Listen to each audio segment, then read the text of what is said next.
What's up, guys? It's TJ, aka BSTMSTR. Somebody posted a really interesting link on our Facebook page. Shouts out to Sideshow's Carnival. And I just wanted to read this article. It's from hiphopdx.com. It's about Big Hutch and his association with ICP. If you guys want to read this article, just check the link in the description. The above the law veteran admits to catching flack from longtime supporters for rolling with the Juggalos. Duh. No, I'm just kidding. The Pomona, California MC producer Big Hutch, aka Cold 187, has announced his second solo album in as many years. The Above the Law co-founder plans to release Live from Hell's Kitchen, I Am the Definition of the Art, in the first two quarters of 2013. Now, in 2012, Hutch released The Only Solution on ICP's Psychopathic Records imprint. The effort garnered the former Ruthless Records star and latter Death Row executive his first solo top 200 chart appearance. Now, in this statement, Hutch addressed the controversy that came with the new alliance. And here's the quote from Big Hutch himself. The Only Solution project was an innovative good idea between myself and Violent J.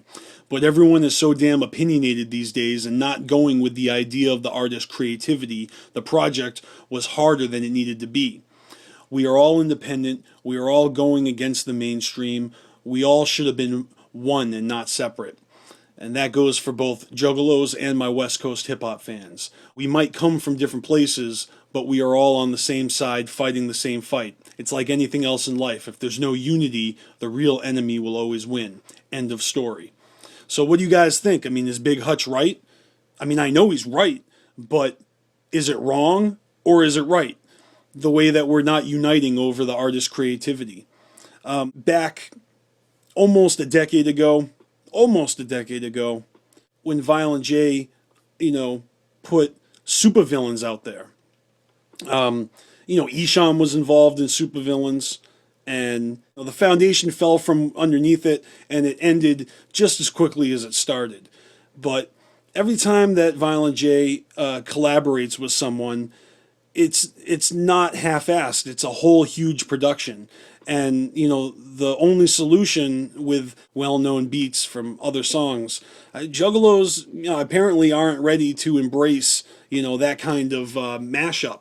But Violent J's been trying to get creative. I mean, everything from remix albums to murder mixes, Books of the Wicked, and to take a old school legendary MC that he idolized as a young, MC himself, murder rap. I'm just saying that Violent J is working with one of his heroes.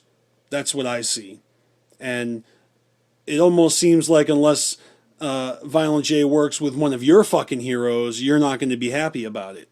So all the Hobson fans are happy, all the Tech 9 fans are happy, but there's not a huge amount of Juggalos that were really hound dog and Big Hutch.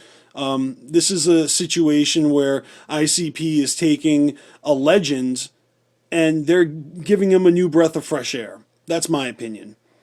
And, whether or not you love him or hate him, Juggalos in general are not going along with the creative ideas of artists, whether it's a collaborative effort or whether it is just ICP by themselves. Something tells me that the Abominations concept was not strictly Twisted's idea. That was a psychopathic album, and ICP was on the title track of that album, addressing the FBI and such. And for some reason, Outcasts and Rejects and Scrubs can relate to the Abomination concept, but they can't relate to the Mighty Death Poppers for some reason. Like, they just don't want to succumb to that whole, respect your life thing. I'm TJ. Peace the fuck out.